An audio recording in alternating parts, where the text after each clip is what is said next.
나이스크는 뭐 하는 겁니까? 나이스크는 회복의 도구예요.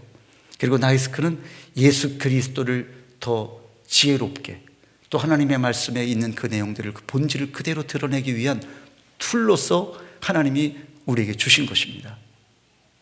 믿습니까? 근데 회복의 도구예요. 회복의 도구. 그럼 우리가 나이스크를 하는 이 나이스크 무브먼트라고 하는 것은 또 우리 사무총장님이 설명을 잘 하셨어요. 늘 우리가 알고 있는 부분이에요. 우리가 무브먼트를 위해서 뉴욕에서도 여기까지 온 거예요.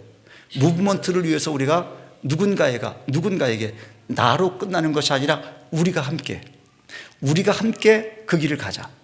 그리고 우리를 넘어서서 아직 예수님의 기도 속에도 있는 것처럼 아직 이 양무리 속에 들어오지 않은 그 누군가 앞으로 들어오게 될 그들을까지도 향한 하나님의 택한 그들을 향하여서도 우리는 이제는 밖으로 나가는 것이죠.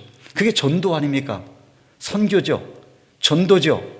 그렇죠? 전도, 선교. 이게 밖으로 나가는 거예요.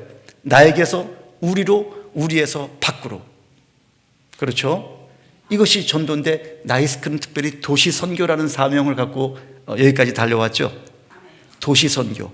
도시를 집중하여 도시에 있는 교회들을 세우고, 도시에 있는 그 주의 종들, 또는 도시에 있는 성도들이 온전히 예배가 회복되어 온 세상으로 퍼져 그들 또한 나로부터 시작되어진 이 은혜 역사가 우리와 그가 머물러 있는 우리, 그리고 우리를 통하여 또 다른 누군가에게 이 놀라운 이 하나님의 그 복음의 역사가 예배의 중요성, 또 하나님을 경외하는 자, 하나님의 백성됨을 증거하도록 그렇게 되어지는 것이죠. 이게 순서입니다. 순서.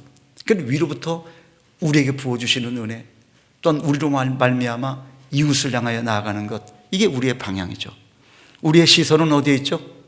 회복의 시선은 예수 그리스도입니다. 여러분의 시선은 어디에 계세요? 십자가죠. 이렇게 앞에서 설교를 하든 강의를 하든 이렇게 서 있을 때 뒤에서 동시에 보이는 게 십자가죠. 그러죠? 그것도 의미가 있는 것 같아요. 저 십자가를 지금 못 떼서 안 달란 그런 분들도 참 많더군요. 그 뛸 필요가 뭐가 있어요? 우리의 어떤 심볼 아닙니까? 그리스도를 따르는 자들의 심볼인데, 여러분 생각해 보면 우리를 통해서 하나님의 그 일을 성취하시기를 원하시는 것이죠. 이것은 사명적인 부분이에요. 나이스크는 그런 의미에서 사명이에요. 나이스크가 사명 맞습니까? 여러분의 인생의 사명이 뭡니까? 여러분의 인생의 사명, 그 인생의 사명이 바로 나만 머물러 있는 것이 아니라 너와 내 집이 구원을 얻으리라. 주 예수를 믿으라. 그리하면 너와 내 집이 구원을 얻으리라 라고 말씀하신 그 내용 속에 담겨 있죠. 여러분, 수가성 여인이 예수님 만났어요. 그리고 거기서 끝나지 않았죠. 그 여인은 대낮에 부끄러움, 또한 수치스러움, 또 어떤 외로움, 또 누군가 상종해 주지 않는, 아니 상종하고 싶지 않은, 지금 현재도 6번째 그 남편이 마음에 들지 않아요? 그 남편도 자기 남편이 아니라는 것을 예수님이 말씀하셔요. 그랬더니 어떻게 알았습니까? 여러분, 현재에 있는 이 사람도 내 사람이 아닌 거예요. 그러니 얼마나 외로운 겁니까? 그보다도 외로운 인생이 어디 있겠어요? 정말 기가 막히죠. 그런데 그 여인이 예수님 만나고, 그리고 그 인생이 어떻게, 여러분 생각해 보세요. 생명 접촉을 우리가 표현하자면 0.1초, 1초도 좋아요. 주님이라고 하는 생명의 원인 되신 하나님, 생명의 근원 되신 예수님, 주님 만났을 때 인생이 회복되죠. 인생이 회복되죠. 그렇죠? 생명 만나면 회복돼요. 여러분이 생명일지인데 여러분 만나는 사람은 시간이 지날수록 여러분을 통해서 회복되는 일이 일어날 줄 믿습니다. 그것이 부모의 영향력이죠. 그래서 우리의 이 나이스크를 생각하면 이 나이스크 무브먼트는 우리로서 끝날 일이 아니다. 그래서 땅끝까지 가야 될 일이다. 대를 이어서, 여러분 대물림을 뭘로 하시겠습니까? 어머니의 뒷모습, 아버지의 뒷모습을 우리 전남수 목사님이 아까 썩은 그 상한 그 마룻바닥 얘기를 하셨지만, 여러분 우리가 그렇게는 할 수 없지요. 그러나 여러분, 우리의 삶 속에서 내가 그리스도인됨, 우리가 나이스크 무브먼트 하는 사람이다. 그럼 우리는 나이스크니안이다라고 할 때 나이스크니안은 곧 누구냐? 예배자죠. 예배자는 뭐냐? 예배가 뭐냐라고 할 때 예배는 우리가 모여서만 드려요? 새벽 예배만 드리면 예배자입니까? 아니죠. 우리의 모든 삶의 현장이 소금이고 빛이래요. 우리의 언어고, 어떤 언어? 평소의 언어, 가정에서의 언어, 그리고 교회에서의 삶, 그리고 우리의 삶의 현장에서 맞닥뜨리는 현장이라고요. 그래서 삶의 현장에서 넌 누구냐라고 할 때 아이덴티티가 뭐예요? 나는 그리스도인이다. 나는 하나님의 사람이다. 나는 예배자라는 것을 누가 이래야 한다고 되지 않더군요. 예, 누군가가 그 아름다운 그 성도의 그 언어와 성도의 삶의 예배자로서의 삶의 모습을 우리 성경은 이웃과의 관계를 이야기할 때 그 측면을 이야기해요. 그래서 누군가에게 너가 예수 그리스도의 복음과 함께 너가 누군가를 어떻게 무엇으로 증거할 건가? 예배자의 삶이라는 부분들은 참 전체적인 거예요. 한 부분적이지 않아요. 전 여러분의 삶이 예배자의 삶이어야 될 줄로 믿습니다. 아멘. 무엇으로 열매를 드리겠어요? 우리가 주님을 따른 우리가 예수 그리스도의 생명을 얻은 자로서 우리를 남겨두신 이유는 사명이 있기 때문에 남겨두신 것이죠. 그런 의미에서 여러분이 누군가에 대한 정리가 참 중요하죠. 그 예배 회복의 기준은 성경이에요. 그렇죠? 성경은 우리의 회복의 기준이에요. 하나님이 삼위일체 하나님이 기준이에요. 또는 회복의 목표는 뭐예요? 우리가 좀 표현하자면 예수 그리스도를 알아가고 닮아가는 것. 그렇죠? 예, 회복의 목표예요. 또는 회복의 장소는 어디죠? 교회죠. 회복의 장소. 우주보다 크신 하나님을 이 좁은 공간에서, 이 작은 공간에서 우리가 그 하나님을 만나고 나서야 우린 우주보다 크신 하나님을 곳곳에서 우리가 가는 곳마다 동행하시는 하나님을 우리가 말할 수 있잖아요. 그러면서 이곳에서 예배하다가 주님 만나는 것, 말씀 듣다가 기도하는 가운데 성령의 놀라운 은혜 가운데 내가 누구인지를 발견하고 그렇게 거듭난 예수 그리스도로 말미암아 거듭난 백성이 되는 것, 교회예요. 교회가 답이에요. 그 말을 바꿔 말하면 예수 그리스도가 답이에요. 또 좀 더 우리에게 접근하면 여러분이 답이에요. 그렇게 말하니까 좀 두렵습니까? 여러분이 엔소를 갖고 있길 바랍니다. 여러분의 삶의 현장에서 작은 예수 그리스도, 우린 그리스도는 아니지만 여러분 구원자, 회복자 되신 예수님을 믿는 자잖아요. 우리가 회복자예요. 그래서 늘 언행심사가 조심스럽고 때로는 긴장되고 그래요. 어쨌든 우리는 이 회복의 장소에 모이는 것 너무 중요하죠. 회복의 장소로 주님의 보혈이 있는 것. 이 주님의 전으로 들어올 때 뭐가 있어요? 주님의 보혈이 강같이 흐르고 주님의 보혈 속에 우리가 들어오는 것, 주님의 그냥 가슴 안으로 들어오는 것이라고 우리 나이스크에서 늘 표현하잖아요. 여러분 그렇게 생각합니까? 주님의 전으로 들어올 때 주님의 보혈이 나를 덮으셔서 나를 정결하게 해주시고 주님 내가 품 안으로 쏙 들어오는 것 같이 그런 심정으로 저 문을 열고 문득 교회 문을 열고 여러분 주님의 몸 안으로 들어온다라고 그렇게 생각하는 거예요. 그건 믿음이죠. 또 실제로 그래요. 에스겔 47장에서 보면 여러분 잘 아시는 대로 동쪽으로 문이 나서 그 틈바구니 그 틈으로 물이 흐르는데 그 물이 막 쏟아져 흘러요. 그건 하나님이 정하신 쪽이 동쪽이에요. 그래서 성막을 지을 때도 미국 교회를 처음에 지을 때도 동쪽으로 지었다는 것을 우리는 알고 있어요. 자, 근데 거기에서 흐르는 물이 처음에는 발목을 차더니 무릎을 차고 허리에 차고 그리고 헤엄칠 만한 그런 상태가 되죠. 그것은 뭐예요? 점점 나는 죽고 이제는 말씀으로 성령으로 하나님의 인도하심을 받는 내 자아가 죽은 그리고 하나님의 은혜 속에 내가 잠겨있는 그리고 내 마음대로 내가 수용할 수 없는 물을 내가 움직일 수 없어요.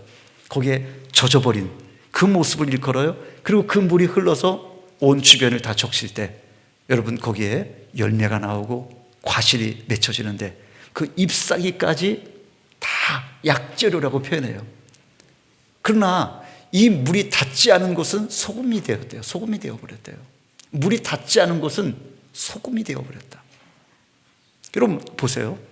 우리의 어떤 회복의 흐름은 어디로부터 시작되죠? 하나님이죠.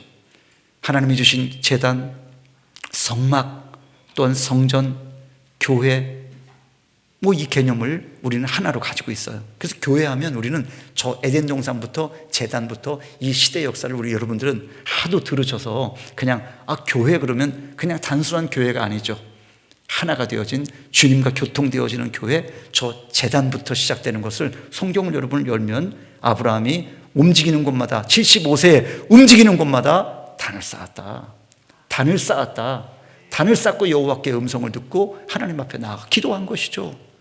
그리고 주님께서 일러주시는 길로 어디로 갈 바 알 수 없으니 그 길을 따라가는 것이죠. 여러분, 그 모습을 교회로 우리가 지금 딱 정리해서 보면 이곳은 주님 만나는 회복의 장소예요. 믿습니까? 다른 곳에서 우리가 하나님을 만난다는 것은 너무나 불완전해요. 하나님은 어디나 계세요. 여러분의 침실에도 계실 수 있고, 왜? 영이시니까 어디나 계셔요. 그러나 그곳에서만 안일하게 만난 하나님이 진짜 어떤 하나님인지 알 수가 없어요. 그 하나님은 우리에게 성경에 구약을 주셨어요. 너는 행하라. 내가 거룩하니 너도 거룩해라. 우리에게 로마서를 보고 우리가 성경 야고보서를 보세요. 굉장히 강력한 동사로 표현되어 있어요. 행하라. 너 믿으면 살았니 죽었니? 산 믿음을 가져라. 영원히 죽은 자가 이것은 믿음이 아니잖아요. 그런 것처럼 우리에게 말씀하시는데 너는 내 몸으로 산제사를 드려라. 네 몸으로 그리스도께서 기뻐하시는, 주님 기뻐하시는 산제물이 되어라. 그리고 우리의 삶을 다루잖아요. 이게 다 서신서 성경의 똑같은 얘기예요. 구약의 내용들이 바로 그런 내용이죠. 너가 거룩한 백성이 되었으니 내가 너를 구원한 여호와 하나님이고 너를 구원한 백성, 너는 종 되었던 인생이었다. 너 누구였더냐? 나는 종이었습니다. 이 말을 지켜 행하라. 이때 하나님께서 그 공동체에 은혜를 주시고 회복된 그 삶의 현장들이 나타남으로 공동체에 억울한 자가 없게 하고, 또 내 옆에 바로 가난한 자가 없게 하고, 그래서 많이 가진 자는 그 틈바구니도 어떻게 합니까? 여러분, 이 밭에도 모든 걸 다 가져 취해가지 않고 많이 떼어주는 거예요. 누구를 위해서? 외인이나 가난한 자나 과부를 위하여, 고아를 위하여. 그렇죠? 그렇게 해서 떼어주게 되어 있어요. 적용은 내가 해요. 얼마나 적용할까? 이만큼 떼줄까요? 이만큼 떼어줘도 나는 이만큼이나 남아있어요. 그렇죠? 이것을 주님께서 적용을 네가 해봐라. 그럼 믿음의 깊이만큼 적용할 수 있겠죠. 그래서 하나님의 백성들의 삶의 현장은 바로 교회 중심으로, 또한 거기에는 회복의 기준은 말씀이고 그 말씀이 우리로 하여금 끊임없이 지키게 하고 또 행하게 하고 가게 하시죠. 그 가는 길은 누구와 함께 하셔요? 예수 그리스도. 말씀이 함께 한다는 것은 예수 그리스도가 함께 한다는 거죠. 그래서 예수 그리스도 안에서 예수 그리스도와 함께 in Christ, with Christ, for Christ. 무엇을 위해서? 회복은 무엇을 위해 달려가는 거냐? 하나님의 영광을 위한 길이죠. 여러분이 회복됐다는 것은 하나님께 영광 돌릴 수 있는 존재라는 거예요. 그래서 영광을 내가 받지 않아요. 그래서 하나님의 사람들은 교만해질 수가 없어요. 아니, 교만해지면 안 돼요. 큰 소리를 친다고 교만한 건 아니에요. 조금 주어지면 우쭐해지고 교만해지고 조금 어려운 자를 없이 여기고, 그건 악한 것이죠. 조금 들리거나 내게 부족함이 있으면 열등감에 시달려서 저 위에 있는 사람들 보고 그들을 부러워나 하고 상해 있다면 그것도 안 되는 거예요. 우리에게 내가 원하는 것을 갖고 있거나 갖고 있지 못하거나 우리의 심령의 자세는 뭐죠? 언제나 주님과 함께. 아멘. 이것이 회복된 나이스칸 무브먼트를 하고 있는 하나님의 사람들의 삶의 현장이에요. 이것을 우리는 놓쳐서는 안 돼요. 회복과 함께 회복된 삶이 있다는 것. 그래서 우리의 삶은 실제적이에요. 그리고 구체적이에요. 언제 그것이 드러나냐면 잘 될 때, 그리고 너무나 안 되고 있을 때에도 똑같이 드러나요. 너무 잘 돼도 드러나고, 또 너무 고통이 많아도, 환난이 많아도, 환난이 오면 그 속에 있는 쓴물이 다 올라와요. 십자가상에서 한 강도가 더 너무 부하가 나니까, 너무 몸이 힘드니까 막 예수님께 대해서 막 쏟아붓는 그 독소를 보세요. 그러나 똑같은 사람인데 저 한쪽에 있는 사람은 어찌합니까? 우리는 마땅히 이 십자가에 죽어 마땅한 인생들이나 저분은 그럴 만한 이유가 없는 분이다. 너 입 다물어라 얘야. 말도요 막 세게 하지도 않아요. 보면 그 성경을 보면 막 세게 그러지도 않아요. 그러면서 돌아설 때도 없어요. 십자가상에서 그냥 이루고 있는 상황이니까요. 예수님께 내 영혼을 받아주세요. 당신이 주님이 당신의 나라에 임할 때에 내 영혼을 받아주세요. 그 주님이 어떤 분인지를 알고 있는 거죠. 그리고 주님은 그를 받아 그 영생에 이르게 되기도 하죠. 그래서 우리의 삶 속에 바로 회복은 우리의 삶이 놓여져 있다는 것을 기억하셔야 돼요. 사도행전 16장에 보면 바울과 실라가 빌립보의 감옥에 들어가요. 지난주 말씀이에요. 이 말씀과 함께 연결해서 주일 말씀을 전하고 이 말씀을 잠시 나누고 싶은데요.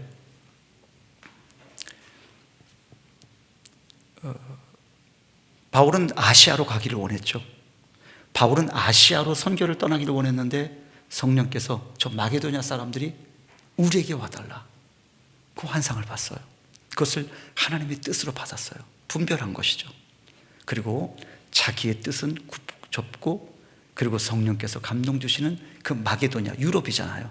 유럽의 관문인 이 빌립보, 그곳으로 들어가서 기도처를 찾고 하나님께 예배할 또 그런 사람들을 찾고 복음을 증거하는 그런 도성의 첫 번째 도성으로 빌립보를 선택한 것이죠. 그것도 뭐 들어가서 보니 빌립보였겠죠. 거기에서 지나가는 가운데 계속 그곳을 위해서 기도하고 기도처를 찾고 그러는 가운데 한 귀신 들린 여자아이가 이 바울을 보고 뭐라고 합니까? 저 하나님의 사람, 저 지극히 높으신 하나님의 그런 사람이라는 그런 이야기들을 하는 거예요. 그래서 바울이 그에게 뭐라고 합니까? 즉시로 예수 그리스도의 이름으로 명하노니 귀신아 나가라 그랬어요. 그랬더니 어찌 됐죠? 아멘 했죠? 그리스도의 이름으로, 예수 그리스도의 이름으로 명하노니 이 귀신아 떠나가라 그랬어요. 그랬더니 즉시로 귀신이 떠나가 버렸어요. 할렐루야죠. 여러분, 귀신은 어디에 거합니까? 마태복음 12장 43절에 보면 귀신이 사람 몸에 거하다가 나갔어요. 나간 건 은혜죠? 은혜입니다. 귀신이 나갔어요. 사람 몸에 살아요. 귀신이 우리들 몸에 살 수 있어요. 들락날락. 여러분, 가룟 유다 속에도 들어갑니다. 그리고 그는 자살하고 끝나버리잖아요. 예수님 팔아넘기고 끝나버려요. 귀신이 하는 일들은 그런 더러운 일이에요. 근데 그 마태복음 12장 43절에 보면 더러운 귀신이 사람의 몸에 있다가 나갔더니, 그리고 물 없는 곳을 찾아다니는 거예요. 쉴 곳을 찾았던 거예요.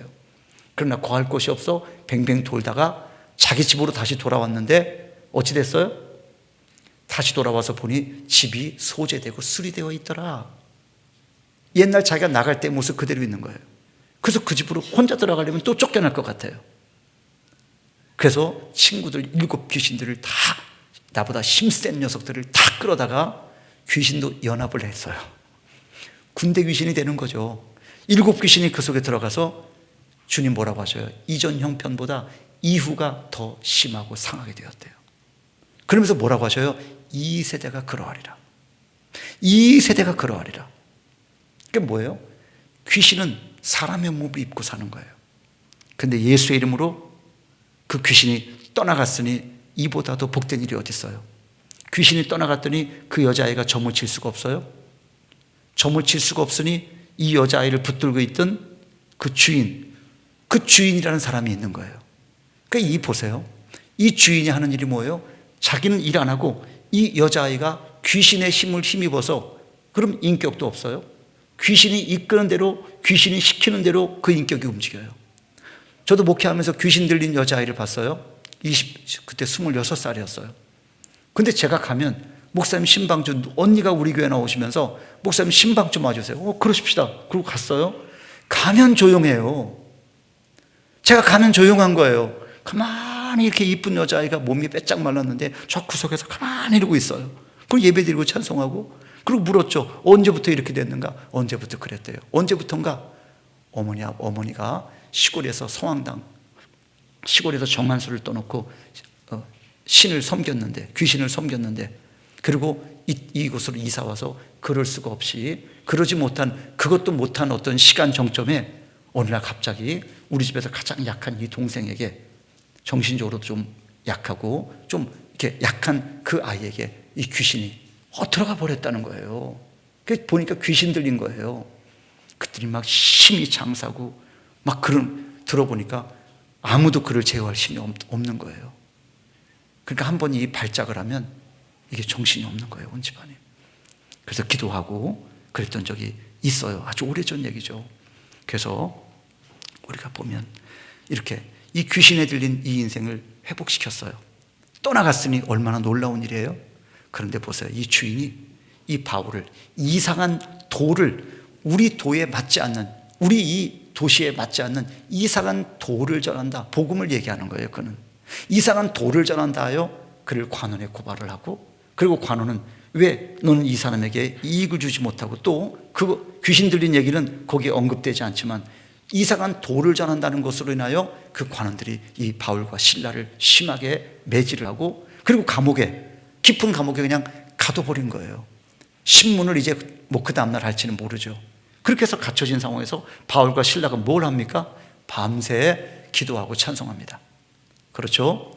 기도하고 찬송해요. 기도하고 찬송하는데 바울이 뭘 기도했을까? 기도 내용은 없어요. 다만 기도하고 찬송했대요. 하나님께 감사한 것이죠. 여러분 보세요. 이 바울과 이 실라가 그 감옥에서 한 일들이 하나님을 예배한 거예요. 하나님을 찬송하는 건 예배예요. 우리가 찬송한다, 누구에게 찬송을 해요?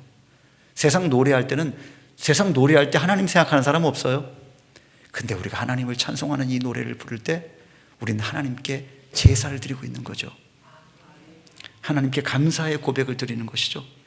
기도하고 찬송하는 것, 그 안에 있는 죄수들이 다 들었대요. 근데 희한해요. 죄수들이, 거기에 어떤 죄수들이 있는지는 모르지만 그 죄수들이 들으면 어떻게 하겠어요? 여러분이 그 속에 있었다면 어찌 하시겠어요? 야, 입 닥쳐라. 별 얘기 다 있지 않겠습니까? 그런 사람도 있겠죠. 그런데 그것과 상관없이 하나님 앞에 기도하고 찬송하고 그들에게 피해를 주려는 마음은 없었다고 저는 보여져요. 그러나 하나님 앞에 기도하고 찬송하는 거 다 들렸다는 거죠. 조그맣게만 이야기해도 다 들려요. 그런데 어느 순간 갑자기 옥문이 열리고 지진이 막 옥토가 움직이고 막 지진이 막 움직이는 것이죠. 그러더니 옥문이 열리고, 그리고 그 안에 있는 죄수들의 그 고랑들이, 쇠사슬이 다 풀어져 버렸어요. 기적이죠? 역사죠? 여러분, 옥문이 이 바울을 가둘 수가 없었어요. 이런 일은 늘 일어나진 않아요. 우리의 삶 속에도 이런 일들은 늘 일어나지 않아요. 그러나 하나님이 필요하실 때 하나님은 역사하셔요. 여러분, 그 순간에 어떤 일이 벌어집니까? 그리고 그가 문을 열고 이렇게 나갔습니까? 아니에요. 그런 상황 속에 자고 있던 간수가 벌떡 일어나서 등불을 들고 그 안을 들여다보니 옥문이 열린 거예요. 그리고 사람은 잘 안 보였던 거죠. 그때 이 간수가 어찌합니까? 자기 칼을 뽑아가지고 자결을 하려 하는 거예요. 왜죠? 자기가 지켜야 될 이 책임, 이 사명이잖아요. 여기까지 오는 시간도, 여기까지 달려오는 이 성공이라고 하는 그 테두리의 그 작은 그 간수의 역할도 쉬운 일은 아니죠. 이제 내가 이 죄수들을 다 잃어버렸으니 나는 끝났구나 하고 식구도 돌아볼 여력도 없이 자기의 결과를 분명히 알고 있기에 자결하라는 것이죠. 그때 바울이 이야기합니다. 멈춰라. 우리 다 여기 있다. 여러분, 다른 죄수들도 다 거기에 있었어요. 바울의 말에 그냥 그 안에 죄수들이 다 머물러 서 있는 거예요. 그들은 얼싸 좋다 하고 도망갈 수 있잖아요. 근데 우리가 다 여기 있다. 한 명도 도망간 자가 없는 거예요. 그리고 너 몸 상하지 말아라. 그럴 일이 없다. 그랬더니 이 간수가 어찌합니까? 이 바울을 향하여 이쪽으로 끌어내더니 그 앞에 부복을 하고 엎드렸어요. 그리고 이렇게 묻죠. 선생들아, 내가 어떻게 해야 영생을 얻으리까? 어떻게 해야 구원을 얻으리까? 이 질문은요, 이게 보통 질문이 아니에요. 우리가 구원의 자리에 이르는 그 모든 과정에는요, 이 질문이 다 있어요. 이 질문이 구원받은 자의 또 영생을 얻기에 합당한 자의 질문이에요. 그건 보통 은혜의 질문이 아닙니다. 내가 어떻게 해야 구원을 얻으리까? 심각해요. 그는 죽은 자와 같은 거예요. 아니, 이미 죽은 자의 방불한 일이에요. 죄수들을 잃어버렸어요. 잠시 동안이지만. 그래서 그는 자기를 아래 했어요. 죽은 자와 같아요. 그런데 바울이 그 자리에서 멈추라고. 우리 다 여기 있다. 그리고 그에게 질문을 유발케 해요. 너는 사람들이 너의 신앙을 물을 때 뭐라고 하죠? 너가 답할 것을 항상 준비하고 있어라. 소망에 관한 것을 물을 때 답할 것을 준비하고 있으래요. 이게 세상에서 우리가 살아가는 삶의 자세죠. 누군가가 여러분에게 가만히 있다가 어느 날 생각지도 못한 사람이 찾아올 수 있어요. 집사님, 내가 어떻게 해야 구원을 얻어요? 심각한 질문이에요. 들어보니 그 삶에 기가 막힌 고난의 현장이 있든지 말할 수 없이 답답한 어떤 현실에 부딪히는 일들이 있어요. 다 차 있죠. 우리 믿으면서도 있으니까요. 그 상황 속에서 소망에 관한 것을 질문할 때 답을 준비하고 있어라. 그 답이 뭐예요? 말씀이기도 하지만 말씀을 암송을 많이 해야 될까요? 그러면 그걸 이야기하는 게 아니에요. 너가 누구인가를 평소에 이미 다 드러낸 예배자로서, 하나님의 사람으로서 그 모습이 거기에 드러나는 시간, 증거되는 시간이죠. 여러분, 이렇게 그는 옥문이 열리는 걸 본 것도 아니고 옥터가 움직이는 그 순간에 옥문이 열리는 것도 본 것도 아니라 옥문이 그냥 열려 있을 때, 다 이미 상황이 끝나서 열렸을 때 본 거잖아요. 그리고 그가 이 바울에게 묻는 그 모습은 내가 어떻게 해야 구원을 얻으리까? 그때 바울이 즉각적으로 대답을 해요. 주 예수를 믿으라. 그리하면 너와 내 집이 구원을 얻으리라. 이게 답이에요. 지금 나를 봐라. 일반적인 죄수들까지도 그 어떤 영적인 하나님의 임재의 현장인 것 같죠. 아무도 움직이지 않아요. 그리고 거기에 딱 머물러 서서 바울, 그 뭔데 도대체 같은 죄수의 상황에 올려온 그 인생에, 근데 그들이 거기에 다 머물러 서서 있었다는 것도 놀랍죠. 그리고 간수가 다시 감옥을 점검했겠죠. 다 이제 들어가서 앉아있던 거겠죠. 그러니 간수가 생명을 부지할 수 있었던 거 아니겠습니까? 그러더니 이 간수가 자기 집으로 이 바울을 데려갑니다. 그리고 그 몸을 씻겨주고 상한 것을 씻어주며 치료하며 그 음식을 대접했대요. 음식을 대접했대요. 그리고 그 집에 바울을 통해서 복음을 전달받게 돼요. 그 집에 복음이 들어가요.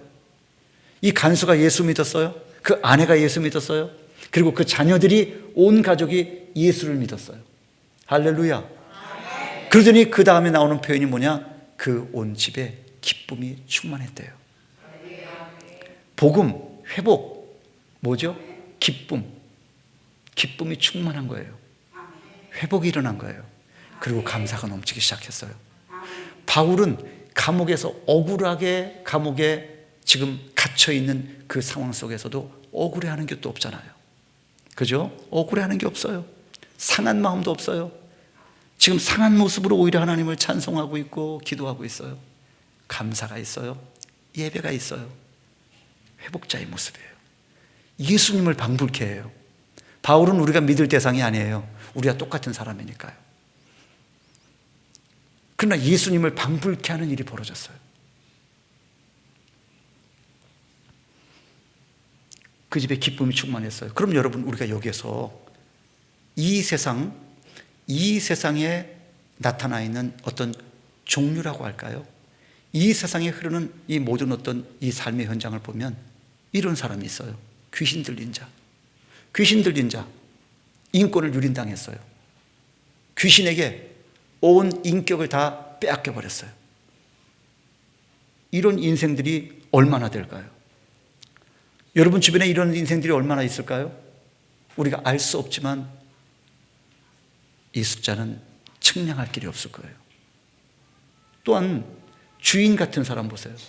그 사람은 세상 말로 말하면 놈탱이에요. 그리고 악한 친구예요. 게으르고 악한 자예요. 진짜 악한 자예요. 어린 소녀인지 나이는 알 수 없지만 소녀래요.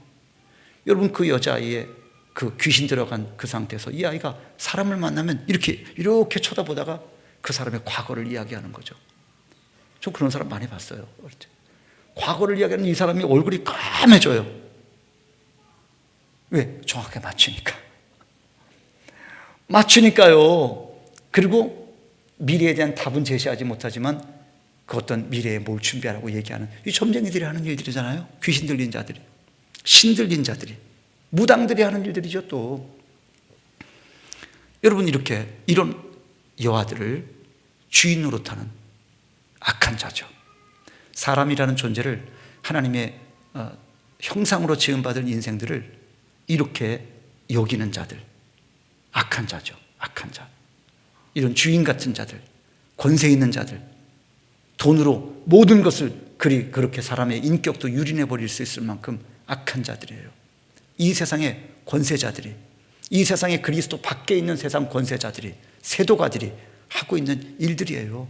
그리스도 밖에 있는 일들이에요.